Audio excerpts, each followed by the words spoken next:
we're going to be moving on to our second topic. All right, guys. So this is a big one for me. Now, this is a long one. I know Austin messaged us right away when I put this. He was like, "Guys, I really don't know much about Pokemon," and I was like, "Don't worry, man. Sit back, relax. If you have any questions, hop on in." Adam, I know that you have some Pokemon ties along with Yeah. as long as I do. So recently, on the 18th of August, Pokemon had a present, and the biggest thing on there was everyone was wanting to know what was going on in regards to Pokemon Legends Arceus. Now, before they went into the big thing, there was a couple things they did talk about. I don't want to gloss over them because just some people they might want to know. So I'm just going to go through those real quick so that way people have an idea as to what were some of the big highlights. They talked about Pokemon Unite, which is the new strategy-based game that is on the Nintendo Switch coming soon for mobile on September 22nd. I am yet to play it. It looks really cool. My brothers who have played it, they say that it's awesome. I've been wanting to play it, so I want to check it out.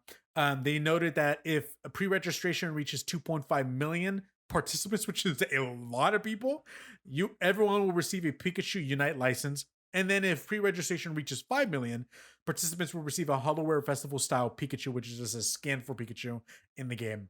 They went on and talked a bit about Pokemon Masters EX. Dynamaxing is arriving on Pasio. N returns with exciting sync pairs and a new story arc launching in September. Pokemon Cafe Remix was announced as a complete revamp of the original Pokemon Cafe mix. New Pokemon and new dress-up options as well.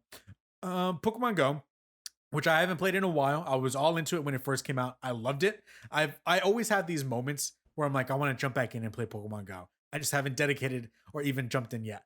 But a couple things that they did update is that Galar region Pokemon arriving on August 20th through the 31st. Sation will be its debut in 5-star raids from August 20th to 26th. And Zamazenta will appear in 5-star raids from August 26th to September 1st. Now, Pokemon Brilliant Diamond and Pokemon Shining Pearl will release on November 19th, 2021.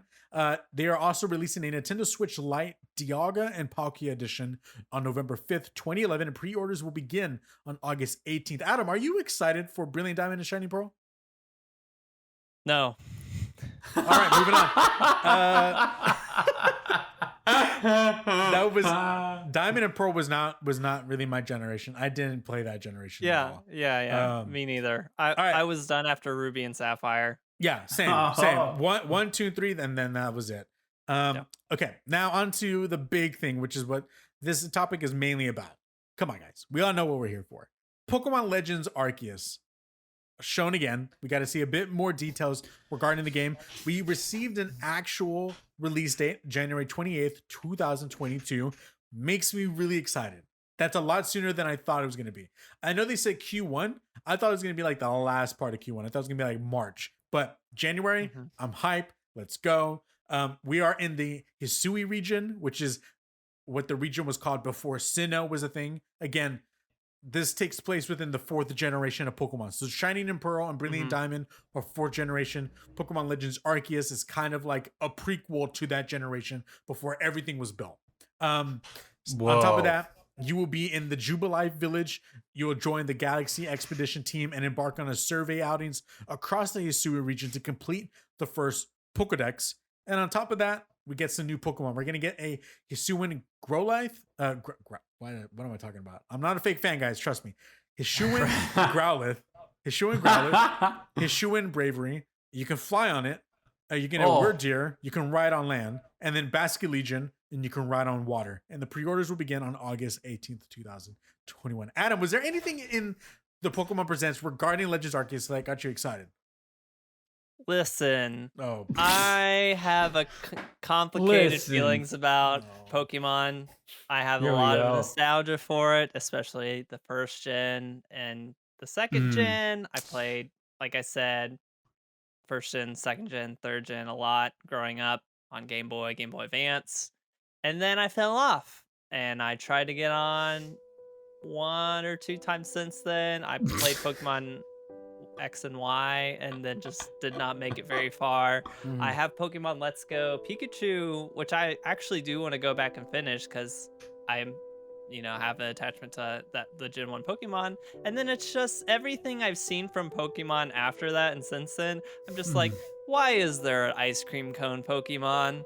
I don't understand. What is this about? But setting all of that aside for a second. Sorry, In a you're world, playing that music, Rob. Yeah, I'm the one playing the music. Is my childhood lost. echo back there? Yeah.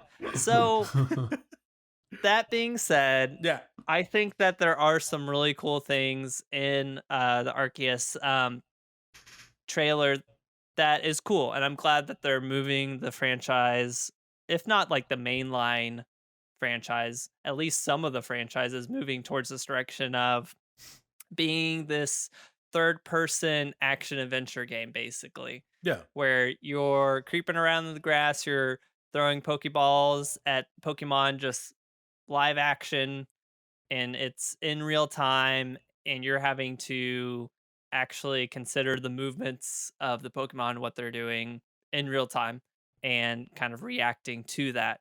All that Mhm. looks cool. I I don't know if I care much about like the prehistorical setting of this being like early on. I would have been fine with them doing this in any timeline in history for Pokemon. I think that gameplay wise this looks cool, but outside of that, I'm not necessarily excited for it. I So are like you the saying, story of it or anything like that. if you were saying this is the prequel to Kanto, like, would you be way more hyped than it was for Sinnoh? Yeah, for sure. I would love see, well, and it gets to it. The nostalgia I have around those Pokemon, and there are a lot of people that have nostalgia around Pearl and Diamond, Yeah. which is obviously why they're doing some ports with very, very, very low effort, is what it looks like, How dare you? because it's easy How cash dare in. you? But How dare there are you? people that have nostalgia for that generation, or are just hardcore or are just hardcore Pokemon fans in general, and they'll play all of them because they love all of them. Soundboard.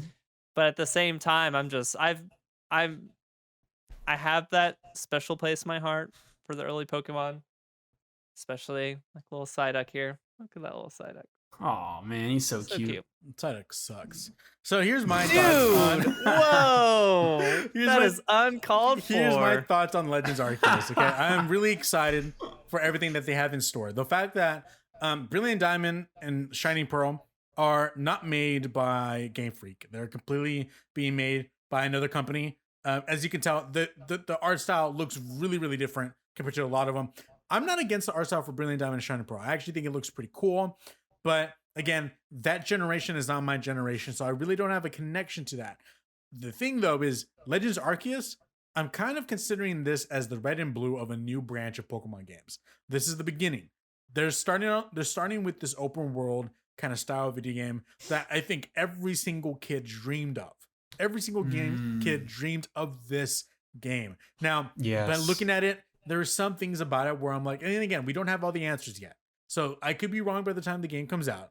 And I hope I'm wrong. But there's some things where they did in the trailer, there's a moment where your character like jumps off the cliff and then comes back up and you're riding on the braviary. And for a second, I was like, oh, is she going to be riding on a Pidgeotto or something like that? But the fact that it was that Pokemon in particular, the fact that they were showing Wordeer as the Pokemon in particular that you ride on land, the fact that they were showing Basculegion as the particular Pokemon that you will ride on water, that right there was, I was like, okay, this is signs of this being the first generation of this type of game. And I'm hoping that in the second generation, I can fly on any Pokemon that I want to that is obviously capable of flying. I can ride on any Pokemon that I want to that is capable of being ridden on. But I think that's probably for second generation. What they have right now, what I'm seeing right now, looks really, really cool. I think by looking at the gameplay on this recent presents compared to the first time we saw it, I think the gameplay looks a little more cleaned up. I was scared with the way the first part looked that we got earlier this year. I was like, dude, this does not look good. This looks really rough. It kind of looks a bit more cleaned up this time around. And I love the fact that you are actually trying to avoid fights between other Pokemon. And you can interrupt that fight so far based on what we've seen by throwing out a Pokemon. And then it looks as if the attention of that enemy Pokemon is all put onto that other Pokemon that you're fighting with. And it turns into the traditional turn-based style game. Now, if for some reason I don't know if they'll be able to where you can be running around and controlling almost like a Final Fantasy VII remake kind of deal, where the OG Final Fantasy VII remake was turn-based, but they kind of upgraded it in a way with the remake to where you're able to actually run around and fight, and you can still be using your powers in a way that was like the original, but it was integrated so that way you can actually be free roaming, fighting, and using those powers at the same time. Again, this is the first gen. Very well could not be what it is now, but I'm pretty sure we will get that down the line. So, with that being said, I'm really excited for Arceus. This is what I'm excited for. I am bummed though, because like I said earlier this year when this was first announced, I was excited about this, but that was because at the same time there was rumors about the Nintendo Switch Pro, and I thought this was gonna be one of those games that would be released alongside with the Nintendo Switch Pro. That is not happening, and I'm not like Nintendo's really not even the kind of company that if whenever there is a Nintendo Switch Pro, they would go onto a game and give an update to boost it up to that. I don't think they're into that kind of stuff. So I'm sure we'll get an actual full res, a lot of dynamic things going on within the scenery on the second gen on a much more powerful Switch. But with all that being said, I'm still excited for Legends Arceus. Adam, you have anything else to say in regards to Pokemon Legends Arceus? No slander, just pure opinion. Of course, I welcome mean, slander. I will reiterate, I think this is a very cool step gameplay wise for Pokemon to take. Yes. I think that there are possibly some shortcuts they can take and get away with it because it's Pokemon. I hope they don't take those, because just making an incredible game, whether you're already bought into Pokemon or not, would be what would get me into this game possibly. Yeah. If it's really just a game that only Pokemon fans are going to like, then I'm probably not going to be playing it. Interesting. Here, okay, a non-Pokemon player here. My history with Pokemon is I was very young and I played through like the first quarter of Pokemon Red. Ooh. And got impatient because I constantly want non-turn-based action in my games, and obviously that is all it is, all turn-based. Yeah. Yep. Also, I was too like young and just kind of too dumb to even know what I was doing in Pokemon. So, anyways, I think I would love to see. I kind of going off of what Adam was saying, like. It is really cool. This is what Pokemon players have wanted, a quote-unquote Pokemon Breath of the Wild type situation. Right.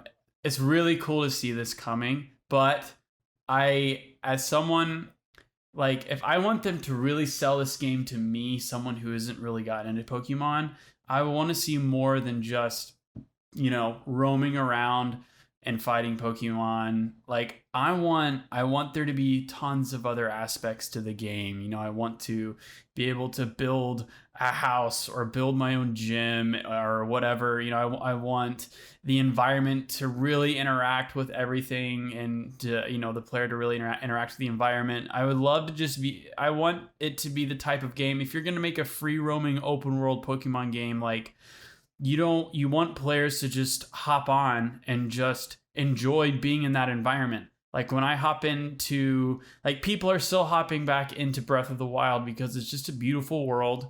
You can do so much, interact with so much. Same with Red Dead Redemption. Like, there's just so much to do. You could spend hours fishing or hunting or, something like that. So I hope to see that. I hope this game isn't too, linear and basic. Like, I really do hope that they really expand out and the possibilities, and people see Pokemon in an entirely new way. Yeah. And I to iterate and to kind of close off on this topic, I will say, when we saw Nintendo make Breath of the Wild, that was kind of their first attempt at an open world game. Breath of the Wild was great, but there was a lot of emptiness throughout. I think I'm really excited for what Breath of the Wild 2 is, because this is their second iteration on an open world game. And I think they did, as a developer, learn what they did in the first one, and they're going to carry on into the second one. And I don't think it's going to be much of a humongous map difference in Breath of the Wild 2, but adding upon it to probably do whatever. This is Game Freak's first open world game. I am going to go in with very low expectations. especially in the fact of this. Pokemon is like baby's first RPG. That's what it's always been, and it has always stayed with that formula. The only crazy things that they've ever added have been like mini games, and then the ability throughout the generations to either ride on the water with the Pokemon, fly from place to place with the Pokemon, use a Pokemon to break certain things. Like it's never really gone too far from there. Now you could make the argument that okay, well the 2D video games really didn't allow for so much complexities or a lot of different abilities to do within a world that's like that. Sure, you can make that argument. I'm actually hopeful that Game Freak sees the what they can do with an open world and actually allow for things to happen. Like the idea of fishing, that'd be super cool. Or, you know, other things like that. I don't know. And like I said, I'll just end it. Low expectations. This is the first open world game that they've ever made. Game Freak, Pokemon company that has made Pokemon games for over how many years? And they've all been practically the exact same. The only iteration has been on resolution and art style. That is it. And then adding a few Pokemon here or there. So this is the first huge drastic change for them. So I'm going in with expectations really low. So that way I'm really surprised when I go in because I'm buying this game day one.